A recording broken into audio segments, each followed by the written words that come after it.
If you've listened to the Design Build Delivers podcast before, you know we talk a lot about design build legislation, but here's the thing, you like it, so we do it for you. And by we, I really mean people who actually know a thing or two about said design build legislation, like our guests in this episode, Richard Thomas and Vince Campanella. You've heard from both Richard and Vince on the show before because whether we're talking about expanding design build authority broadly, tackling progressive design build legislation, or making sure lawmakers don't accidentally or even intentionally throw roadblocks in the way, these conversations matter.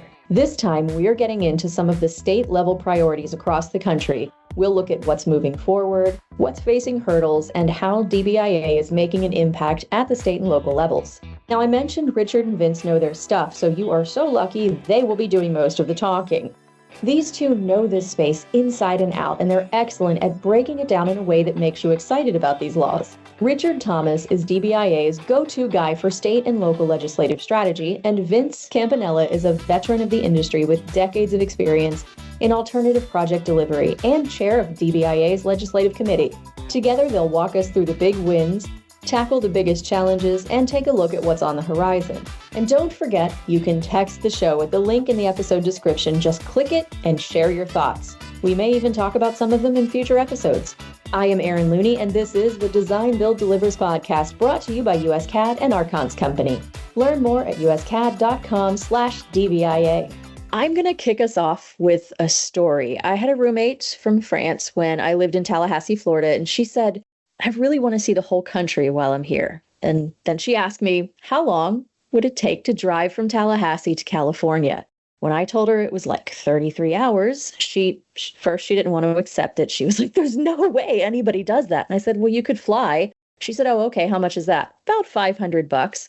So she swore at me in French and settled for a road trip to Orlando. So what I'm trying to say here is the U.S. is big. Lots of states, lots of territories, lots of different design build needs. So to get the conversation going, let's try to sum up the current state legislative landscape for design build in a kind of bite-sized, less than 33 hours and $500 flight chunk. We're continuing to see the expansion of design build authority, where we're kind of filling in those holes at the local level, and some states may not have full authority where they're adding agencies. And we're also seeing another big year for progressive design build. Most of the expansion we're seeing in the Midwest and Southwest regions, but the progressive design build legislation is really happening coast to coast.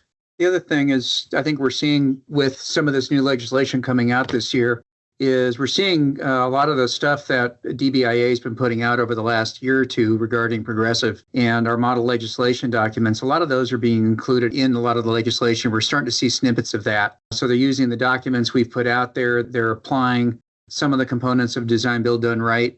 So we're really starting to see a reflection of a lot of the work that's been done with DBIA reflected in a lot of this legislation, which is really great to see.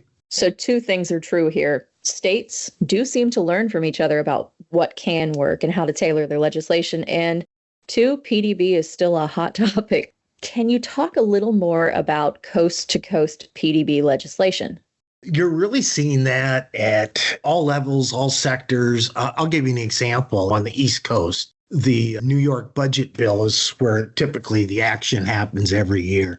There's provisions in that bill that would give all of the state agencies that currently have design build authority, they would give them progressive design build authority. There's progressive bills in Washington, South Carolina, Florida, Tennessee, Texas, Maryland, and like I said, it's all sectors, water, local, transportation.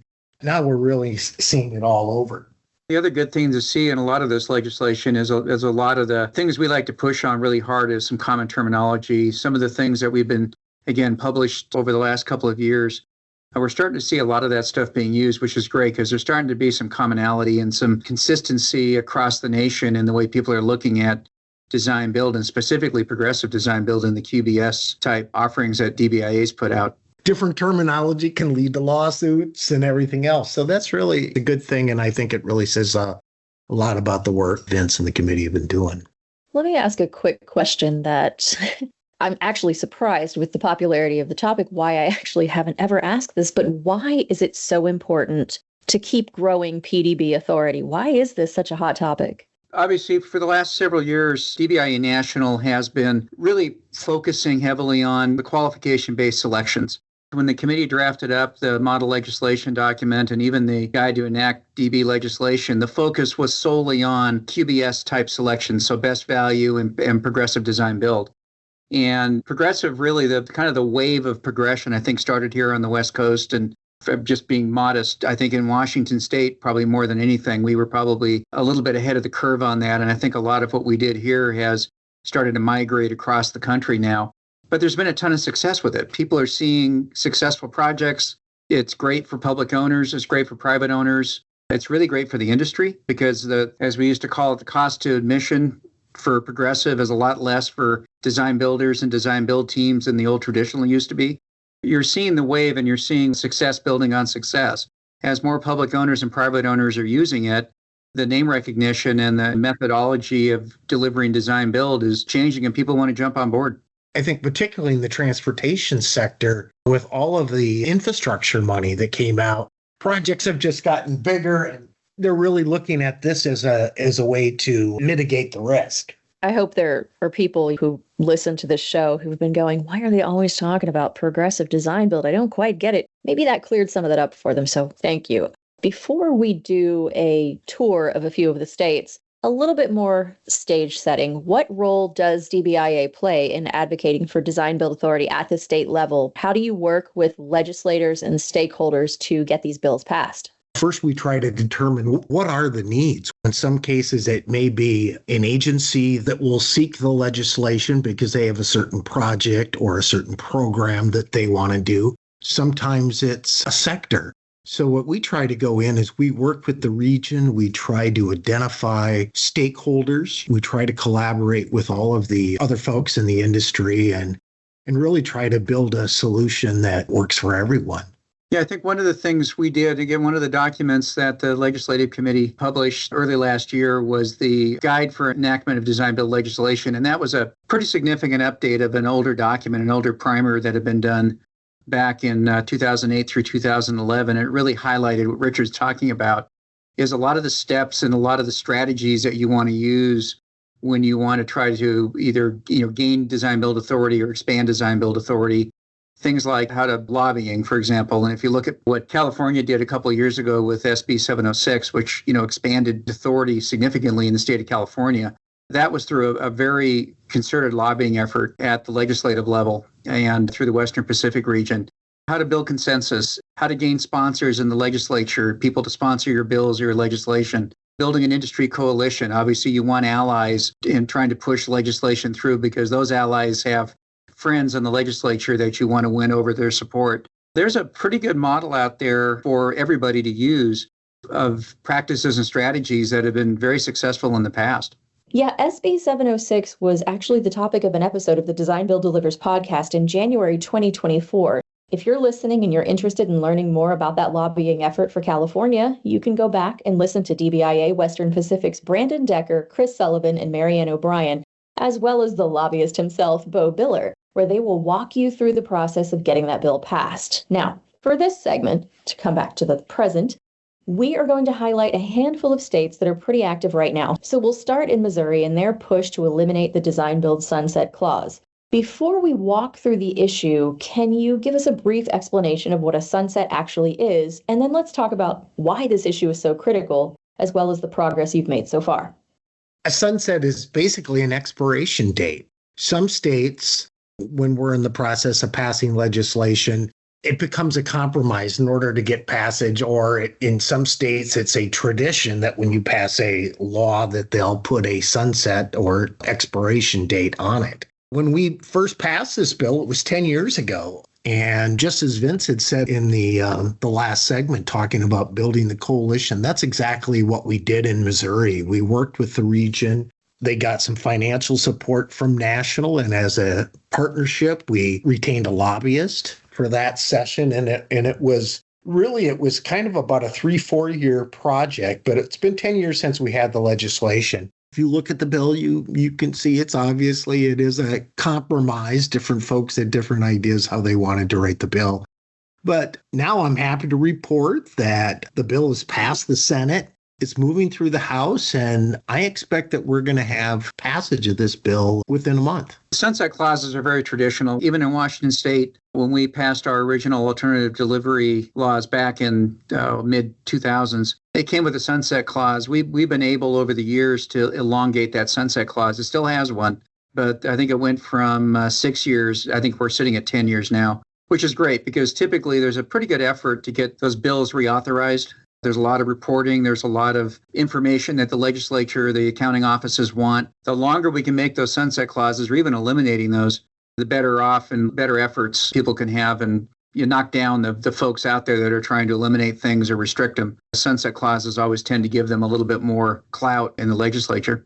So you're building a lot more case studies with a longer sunset clause. So when it comes up again, you can say, look at this track record. Yeah, that's been the practice. At least that's what I've seen around in the Northwest where we've had the sunset clauses. Washington has a fairly robust process for all of our alternative delivery projects. So GCCM and design build, including progressive design build. And there's a lot of reporting that goes back. Every project has to report specific information back to the legislature, and you're required to do that by contract. And all that goes into a database that then gets analyzed during the reauthorization process.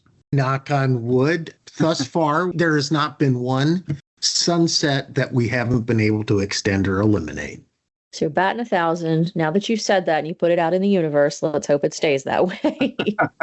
Don't call me, call Vince. Oh, no.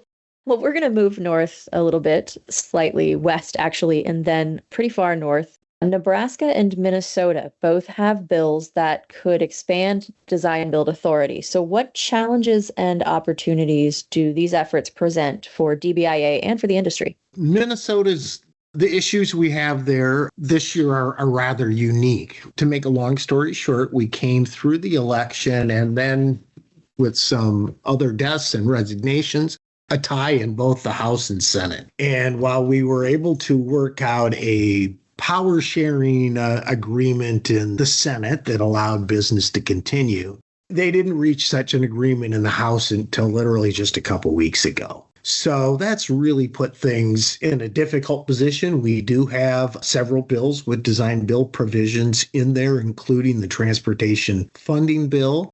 And I am cautiously optimistic about that. The real thing, though, in Minnesota that we're hoping for is traditionally in Minnesota, every other year, they would do a big bonding bill. Typically, when they do that bonding bill, we're able to get design build provisions put in, and local governments that have projects in there are able to seek design build authority. So you need 60% to pass that bill. So that's going to be difficult with the partisan ratio being so close. Nebraska is a little bit different bill, and we actually get several of these bills. And every so many years in different states, you might have where they merge departments. What the bill in Nebraska would do, it would merge some departments, but in the process of doing that would also expand design build authority. So while we generally don't get involved in the politics of the merging, we've certainly been, we've been encouraging all of the parties involved to use design build more. So we feel pretty good about where we're going there too. We're getting broad utilization of design build in Nebraska. What Richard's talking about here with Minnesota and Nebraska is really kind of the range of issues that DBIA tracks in legislation across the country. I mean, it can be from the variability of trying to expand DB authority in different markets to dealing with just a contentious legislature. And then Nebraska, where those type of things where you just have to be very nimble, I guess, on the advocacy side to be able to react to things that are going on. Anything in the legislature is fluid. I know in Washington State, we deal with a lot of things. A lot of bills will die, won't make it out of committee, but if they have any kind of dollars or any kind of monetary side to them, they can get resurrected as part of a budget reconciliation bill. So even though things you're fighting or things you're trying to prevent may seemingly die, it doesn't mean they're always dead. And there's always next year. And you can have bills that half the bill you love, half the bill you hate. I think particularly in your funding bills and budget bills where you have a lot of different provisions, Those kind of bills we really have to watch close because they may not be dealing directly with design build, but let's say they're dealing with the same section of the law, and we have to always look out for unintended consequences. And where folks are trying to fix a problem and they inadvertently cause a problem in another statute. So we got to watch that pretty close too. So is this just you saying this is how I protect my job by, don't worry, it'll never be solved? I suppose I could do that, but I think the politicians are doing a pretty good job in it, all by themselves. Fair enough. With the way politics works, it's probably never going to go away. So you'll always have something to do. There's always something to pay attention to out there, that's for sure. Are you interested in sustainable design and construction practices but concerned about profitability? USCAD, an Archons company, helps forward-thinking ENR top-ranked AEC firms in mitigating risk and driving profit through digitalization using Autodesk AEC technology. To learn more, contact uscad.com/DBIA for a free 30-minute consultation. That's uscad.com/DBIA.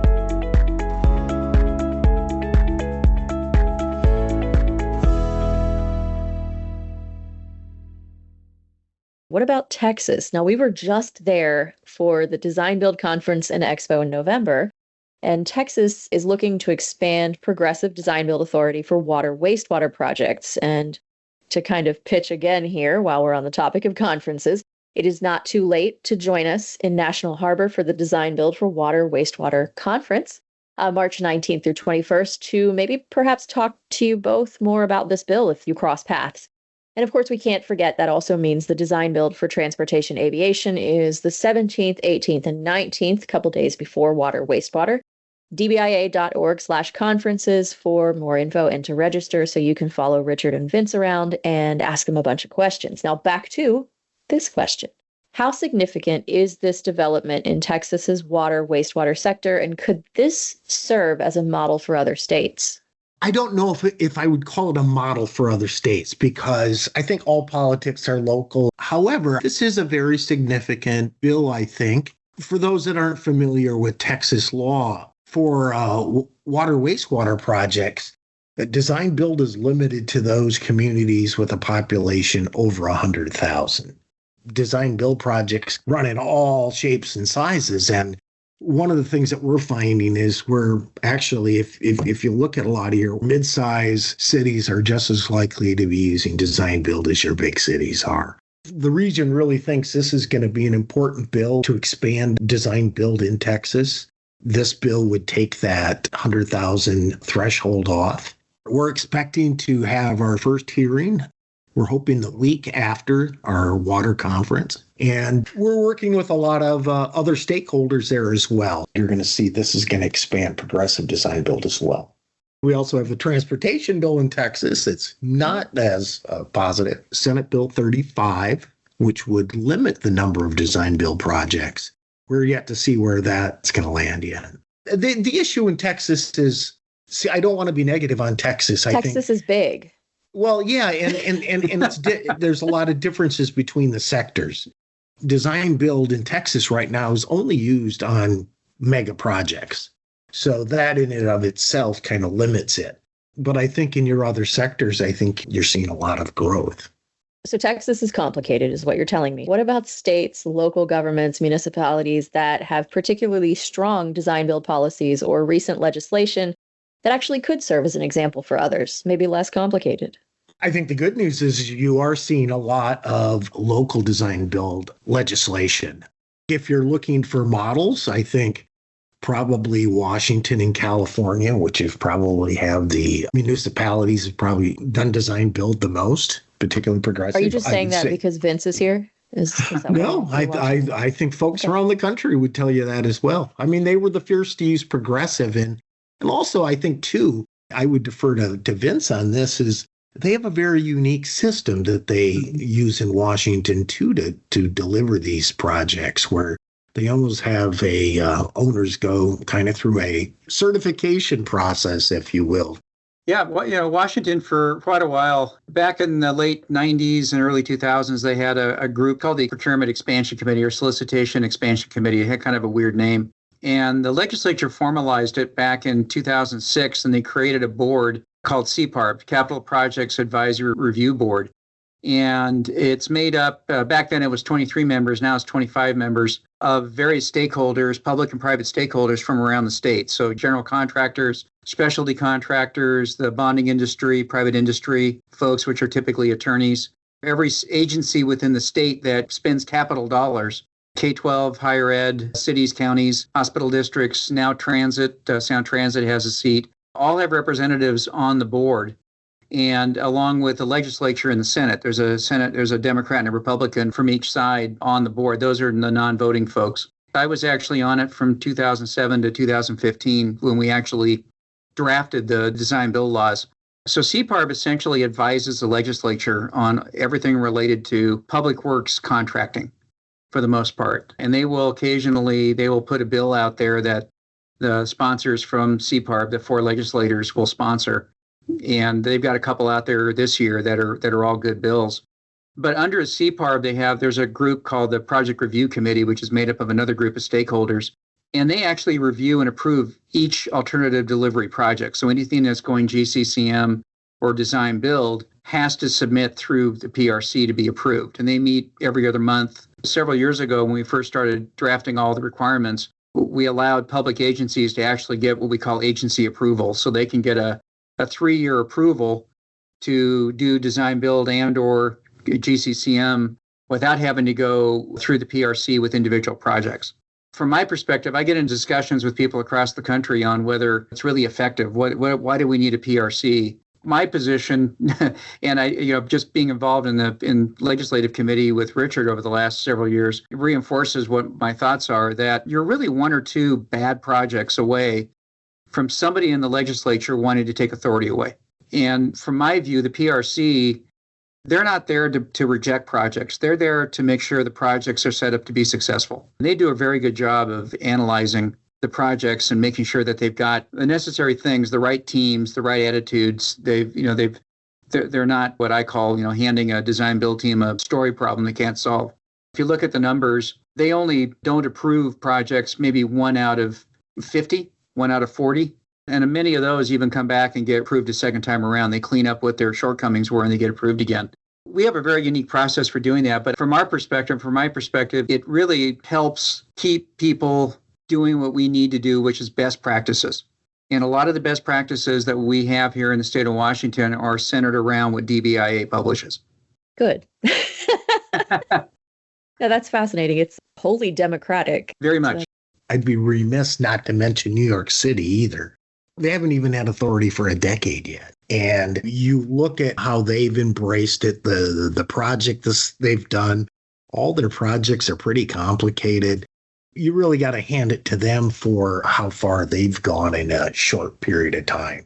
There's a lot of folks out there that are doing a good job, but I think the thing that's exciting for me now is just to see every year there's 1 or 2 new bills that are being introduced for local governments. That's not an accident. That's something that we exhibit at the National League of Cities, where we're starting to get more and more members that are local owners. So I think that's the future. You're going to start to see, more of that over the next decade. So to put it into perspective, what you were talking about with New York City and the DDC projects, they recently came out and said that over 42 projects using design build, New York City saves $1.4 billion in 50 years. So if you like numbers, those are pretty impressive. Think of the number of projects you're going to be able to do with that. Maybe you're able to add on to some project something you didn't think you'd be able to do. So fun. No, that's great. That's exactly why progressive and design build in general are working so well. The results are there, and this is the kind of stuff that builds momentum in state and local governments wanting to expand authority or wanting to gain authority. One of the things we want to work on as a committee this next cycle is developing a list of public owners that want to be advocates and help other public owners try to get legislation through. And what Tom and his group are doing in New York City is indicative of what we'd like to see from public owners with the amount of success that they're having and just their huge advocacy for design build and design build done right. This is all great. We've been talking about all these good things, all these hopeful things, a lot of what's going on with design build across the U.S. they're focused on more design build authority, better design build authority. What about the flip side, though? Are there any states where we're playing defense? Talk a little about what it's like for us to have to fight for design build from behind the eight ball. First, the short answer is yes. There are some states where we're playing defense. In Texas, Senate Bill 35 and Senate Bill 1655. Right now, the Texas DOT can only do 6 projects per biennium, which is a 2-year period. It used to be 2. So now there's legislation that would bring that back down to 2 again. It's also limited to projects over $150 million. We did have a minor bill in Virginia that would have restricted local governments. We were able to, take care of that pretty easily. What we're starting to see more and more isn't so much bills that are outright prohibitions on design build, but I would call it loving design build to death. Now that design build is popular, folks like to put things onto our bills. There's a handful of states where we know that any design build legislation is going to have labor provisions, for example, put on it. I'm not pro or against labor. Those are things that are put on. So it gives folks that, maybe agnostic about design build, but they have strong feelings about labor issues. Or it may be other regulations that are added to the bill. Mississippi's an example where we get a lot of different provisions put into bills. But I think the good news is that we really, other than the Texas bill, right now we're not seeing anything real nefarious that we're really concerned is going to restrict design build authority. What we're just talking about is right on. I tell people this, regardless of how you vote or how you feel about certain things, you got to pay attention to what's in these bills. We talk about it when we do presentations at National about the Legislative Committee, is at some point you have to play defense. The closer you get to gaining across the country full DB authority and progressive DB across the country, the more we need to continually monitor legislation for restricting the authority, or like Richard said, loving DB to death. That's the stuff you got to be careful of. And there's sometimes people read the title of bills and they sound very innocent, yet there can be added language into those bills that are very restrictive. They can do a lot of damage. And so you've really got to pay attention to what's going on. But there's one thing legislators like to do is if they want something, they'll find a way to get it in there, to get it into a bill somewhere. And so you've got to pay attention to things, and you've got to make sure that you read things thoroughly or have good folks within the region, legislative committees within the regions that are paying attention to what's going on in the legislature and reporting to National when they need some assistance. And it's some of these peripheral issues that can become the obstacle too. Let's take New York, for example. Obviously, in New York City, any project done in New York City is going to be done with organized labor. There's going to be a project labor agreement. But when you get in upstate New York, or it's more of a non-union environment, the problem is you have legislation. Most of the bills that you'll have in New York are going to have PLA language in them. So while that's not an issue for us per se, we don't get involved in labor issues. For a lot of contractors in upstate New York, if it's design build with a project labor agreement, they're less excited about it. Those are some of the complex issues that we have to deal with as well as we navigate these waters. So you said loving design build to death, and I'm not going to lie. All I could see was Elmira Duff from Tiny Toons squeezing animals with all her love, and they're like wiggling out of her arms. Now we're going to get into the segment I call Let's Speculate Wildly, but we're not actually going to speculate wildly. We're going to look instead at some reasonable expectations and talk about a little actionable advice. So first, looking ahead to the not so distant future, what's on the horizon for design build legislation broadly, and are there any major concerns or opportunities we should keep an eye on? I think this is going to be a very good year for design build and DBIA. I feel very confident about the budget bill in New York, even though Minnesota's a mess. I think we're going to get our provisions done there. The Tennessee bill, which is a progressive design bill, that is moving very quickly through. The Missouri bill is going to go through. So I feel it's going to be a good year. Looking forward, though, I think you're going to continue to see progressive expansion. And I really think you're going to see a lot more done at the local level. Also, too, I think with states all over the country, like the federal government, are probably looking at reductions in workforce. just because of the budget constraints, I think that is going to lend itself better to design build too, where you have limited staff. If we continue to deliver the tools, deliver the education where we are, I don't see a lot of obstacles in our way moving forward. I agree with Richard. I think, the momentum is there right now with the success that design build has had across the country, with the notoriety that cities like New York City is getting with their building program. Those type of things, people notice those things and they want to jump on board. They want to find out what's creating that success, and then they want to be part of that. They want to try to figure out how they can make it happen either in their state or their local jurisdiction. Looking locally here at Washington, one of the big things that's happening here is there's actually a bill in our legislature right now to expand progressive to the Department of Transportation for state projects here in Washington. I think the bill is set up right now to actually have them become part of the Capital Projects Board. They're not part of it now. They actually have their own procurement laws that are separate from the progressive and the design build laws we have right now. But that's an outcome of having some of their big projects, some of the big mega projects on the west side of the state were bid significantly over budget. So the state's reaction to that is to figure out, okay, we've got other projects that are working great. What are they doing right that we can apply here? And it's progressive design build, which would be a huge move forward for the state of Washington. I think there are 3 specific bills pending right now dealing with specific projects that specifically say, let's use design build or progressive design build. That really gives you an idea of legislators recognizing that project delivery does make a difference. And when they need to get something delivered on time and on budget, they know where to go. After listening to all of this, maybe somebody is inspired. They want to come take up the fight, whether they're living in a place where design build is already moving in the right direction, like Washington, or even somewhere where it's maybe not quite caught on yet. They're jazzed. They're into this legislation thing because everybody knows legislation is exciting. It's not, but design build is. Sorry, Richard.